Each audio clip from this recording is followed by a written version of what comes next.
Univesp, disciplina Algoritmos e Programação de Computadores 1. Tema da aula: Definição de funções. Marcelo Manzato, professor. Olá pessoal, bem-vindos novamente à nossa disciplina de Algoritmos e Programação de Computadores 1 para a Univesp. Vamos dar continuidade às nossas videoaulas. Essa é a videoaula de número 13, onde a gente vai ver um pouquinho sobre definição de funções. A tela se divide entre a apresentação de slides e a janela de vídeo do professor no canto superior direito. No primeiro slide, o nome da disciplina e o tema da aula. É importante, pessoal, esse tópico, porque quando a gente cria uma função, a gente consegue, de certa maneira, modularizar melhor o nosso programa. Então, existem algumas tarefas, alguns conjuntos de instruções que você vai executar no teu programa que devem ser realizados várias vezes. Então, ao invés de você repetir esses comandos em todas as vezes que você precisar executar aquela tarefa, você pode colocar essas instruções dentro de uma função e aí chamar aquela função nos momentos que você precisa delas, tá? Então a gente vai ver como que Python disponibiliza meios, né, de você definir as suas próprias funções. A gente viu até essas últimas aulas como que a gente usa funções pré-definidas. Então a gente viu alguns usos de funções como a função max, a função min, a função sqrt, né?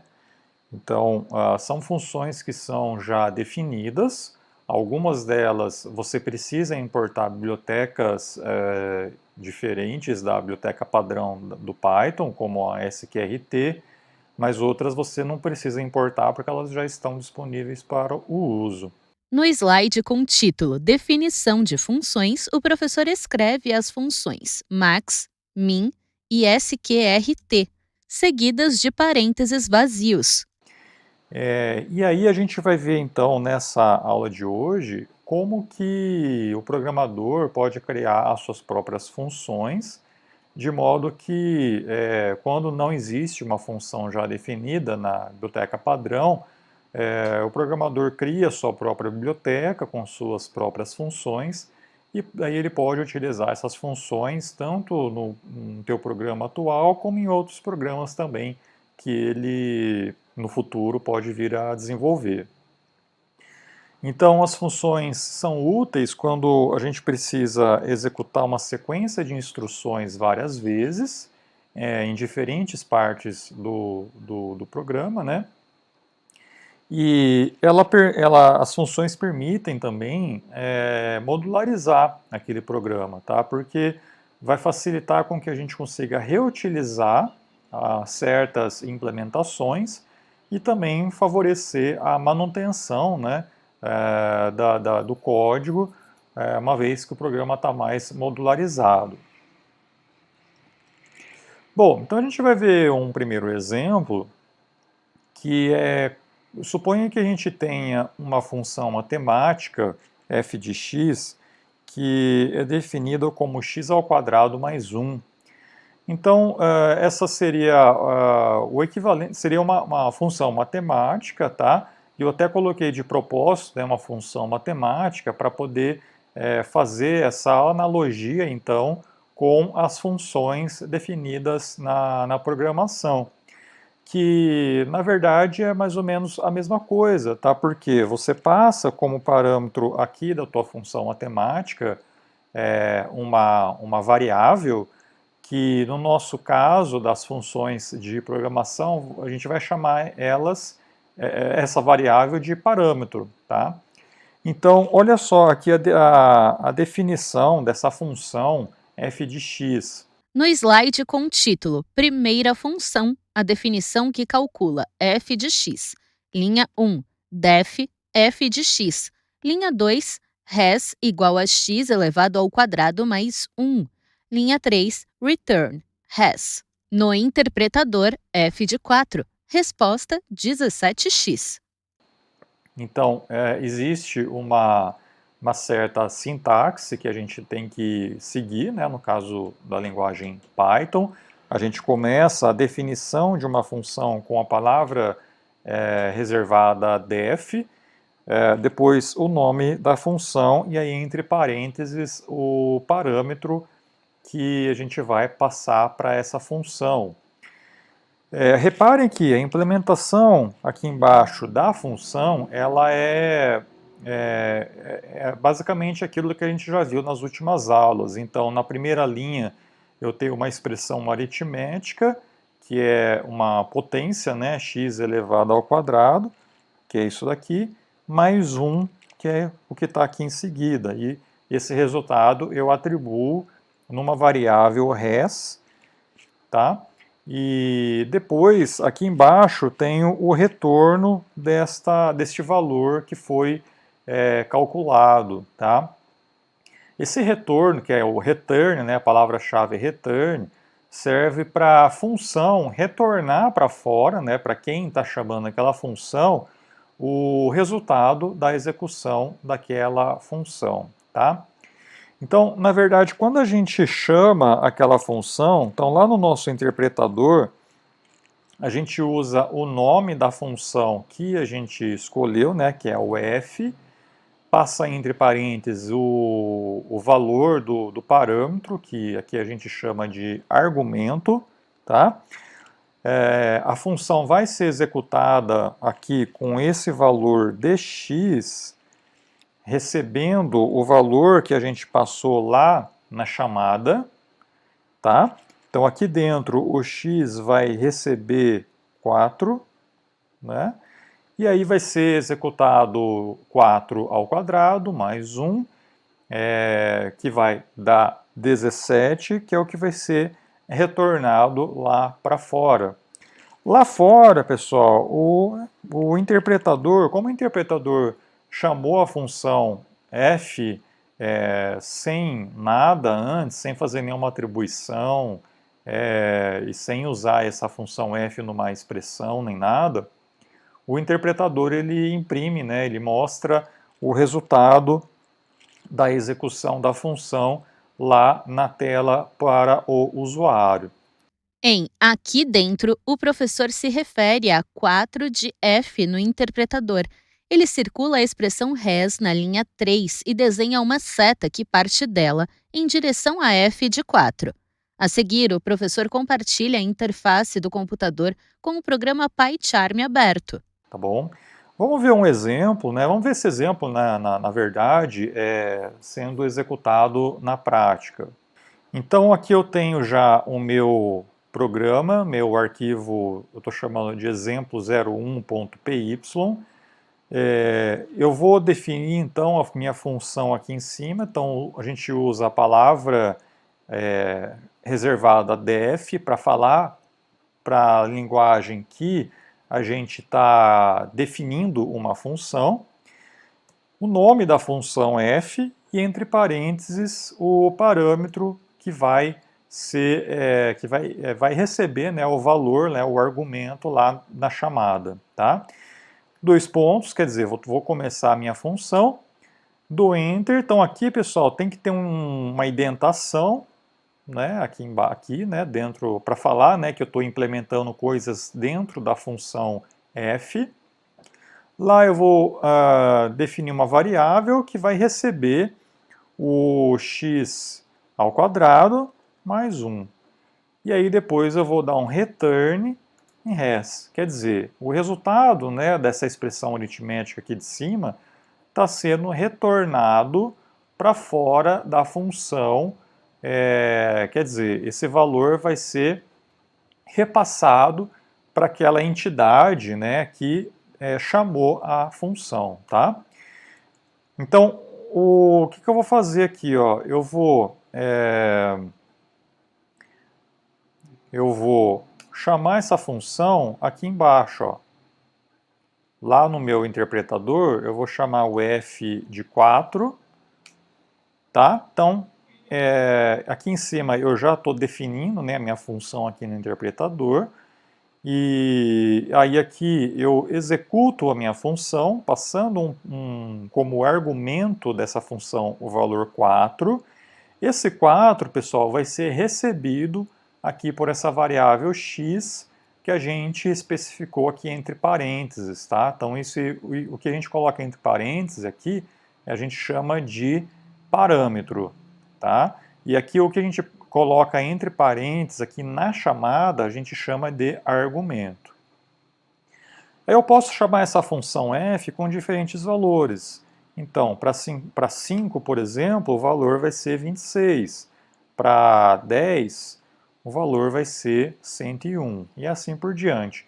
Então, você pode chamar essa função várias vezes, com diferentes argumentos, e a implementação vai ser a mesma. A única coisa que vai mudar é o valor do parâmetro, que a cada chamada você pode passar um valor diferente. Ele volta aos slides. Então aqui só para ficar mais claro, o formato da função, o formato, né, da definição de função.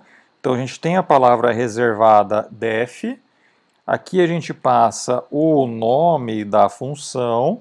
Isso daqui, pessoal, tem que seguir as mesmas regrinhas que a gente viu lá para definição de nomes de variáveis. Então, se vocês não lembram, deem uma olhada, né, lá naquelas regrinhas, quando a gente fala sobre variáveis. A gente tem que seguir, obedecer, tá, aquelas regras para poder escolher nomes de funções. Aí, entre parênteses, a gente vai colocar os parâmetros da função. Pode ser mais de um, né? Porque a gente colocou no exemplo anterior apenas um parâmetro, que foi o x, mas a gente pode colocar vários parâmetros aí, separando eles por vírgula. E aqui embaixo, a implementação daquela função, a gente coloca as instruções com indentação, tá? É importante essa indentação aqui, ó, porque é o que vai informar a linguagem Python que aquelas instruções estão dentro daquele bloco de definição de função. A última linha, pessoal, da definição de função, eu coloquei aqui um return, tá? Um return é opcional, tá? Você pode escolher retornar ou não retornar um valor para fora da função. Novo slide com o título Formato e o exemplo. Linha 1, def, tag nome da função, entre parênteses, tag parâmetros, 2 pontos. Linha 2, indentação, tag instruções com indentação, reticências. Última linha, return, tag valor, opcional. A gente vai ver um exemplo daqui a pouquinho de cada tipo desse daí, tá? Mas esse valor aqui vai ser algo que vai ser encontrado por meio da execução dessas instruções anteriores, que vão encontrar um valor, né, que seria o objetivo da função, e esse valor é o que você vai retornar ali para fora. Então, por exemplo, se eu tenho uma função para calcular o fatorial de um número, n, por exemplo, né, n fatorial, então provavelmente o teu n seria o teu parâmetro, quer dizer, o valor de entrada da função, aquilo que você vai colocar aqui entre parênteses, e o n vezes n-1, vezes n-2, vezes n-3 até 1 vai ser esse valor aqui que vai ser retornado para fora, quer dizer, o fatorial do número. Tá legal? Mais um exemplo aqui agora é de uma função que recebe 2 parâmetros. Então, eu tenho uma função que calcula o preço de um produto que foi atualizado pela taxa de juros. Então, olha só a implementação. Eu tenho def, que é a palavra reservada. Juros é o nome da minha função, tá? Então eu chamei de juros o nome da função, quer dizer, é o nome que eu vou chamar depois lá no meu interpretador, em algum outro lugar.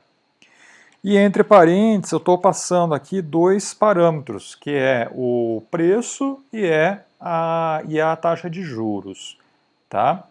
Aí o resultado, né, que é o preço, vezes 1 mais juros dividido por 100.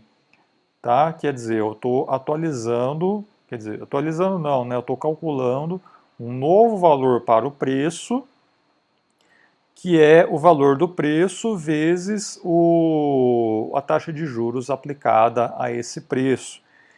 E aqui eu tenho a minha chamada, tá? Então olha só, aqui é o nome da função, que é aquilo que eu defini aqui em cima, e eu tenho aqui os dois argumentos da função, que é o 10 e o 50. Aqui, pessoal, é importante que seja feito é importante a gente lembrar que essa atribuição é feita pela ordem que aparece. Então, 10 vai ser atribuído ao parâmetro preço e o 50 vai ser atribuído ao parâmetro juros, tá?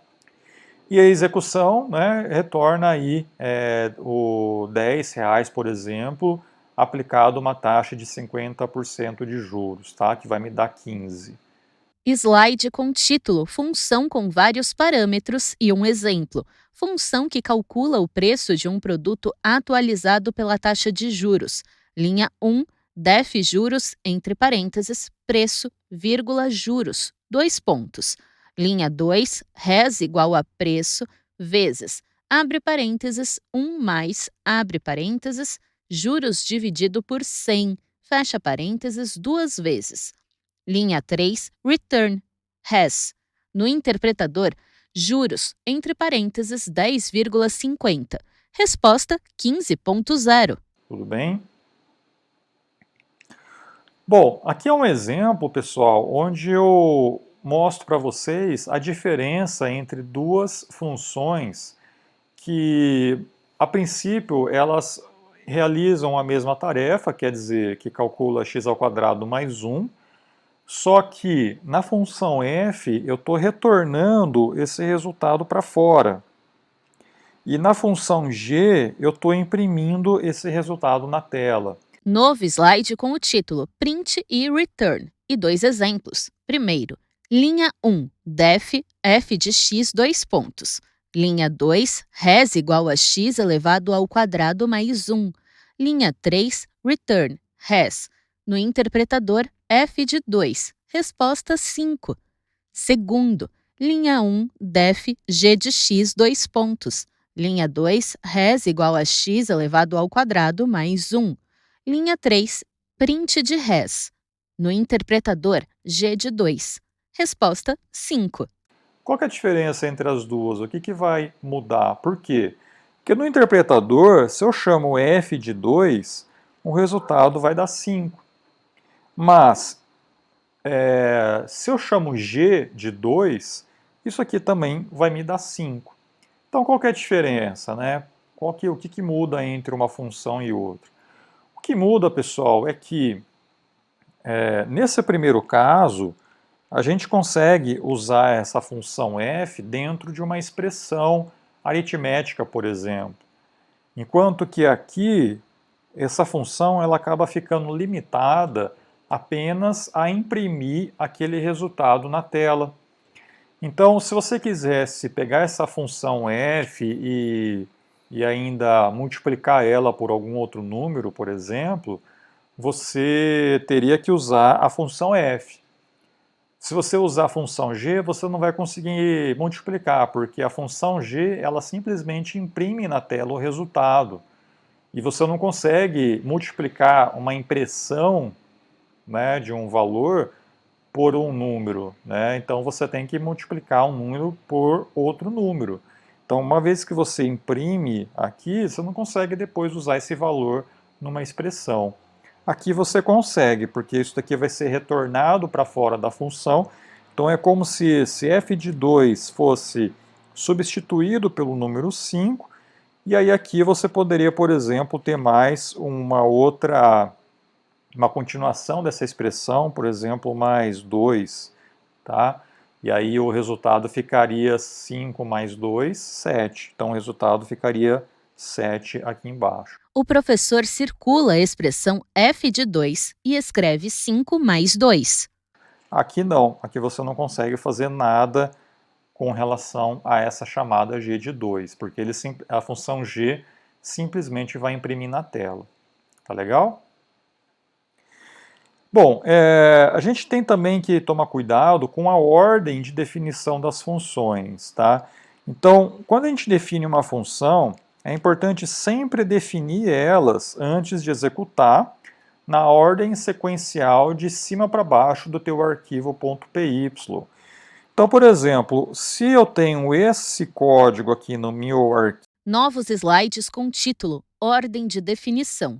No primeiro, o código. Linha 1, print f de 3. Linha 2, def f de x 2 pontos. Linha 3, return x elevado ao quadrado mais 1. isso aqui vai te dar erro nessa primeira linha. Por quê?